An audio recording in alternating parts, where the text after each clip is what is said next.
Two young boys throw bricks from a rooftop and actually kill a 3-month-old baby. But in court, they lie, claiming they were just testing gravity. Shockingly, the judge thinks they make sense. In just 3 minutes, both boys are acquitted and released. The moment they walk out of the courtroom, they show no remorse at all and even smile at the victim's mother. However, it's their evil smiles that completely changes Lisa's life. From then on, she decides to become a juvenile judge to punish these wolves in sheep's clothing. After 5 years of hard work, she finally achieves her goal. But on her first day in office, she receives a case that shocks the entire nation. A teenager lures an 8-year-old boy home, brutally murders him, and then dismembers the body, then dumps the body parts on the rooftop. But strangely, after the incident, he voluntarily turns himself in to police. The next day, in the solemn courtroom, the teenager casually recounts the incident, and even halfway through, he starts laughing out loud. His twisted laughter makes Lisa extremely disgusted. However, when she asks about his motive, he directly produces a schizophrenia medical report. Combined with his underage status of being under 14, he firmly believes he cannot go to prison. But when Lisa finishes reading the report, she smiles contemptuously. It turns out she made thorough preparations before the hearing.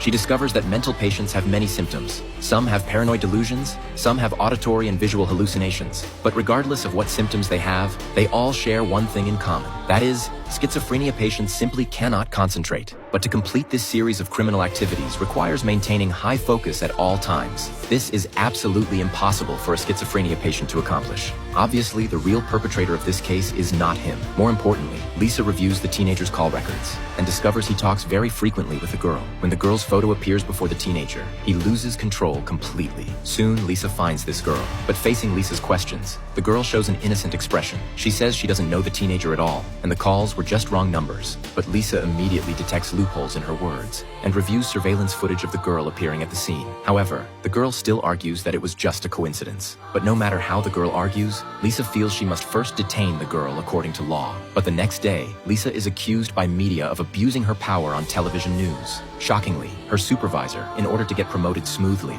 orders her to cover up the truth.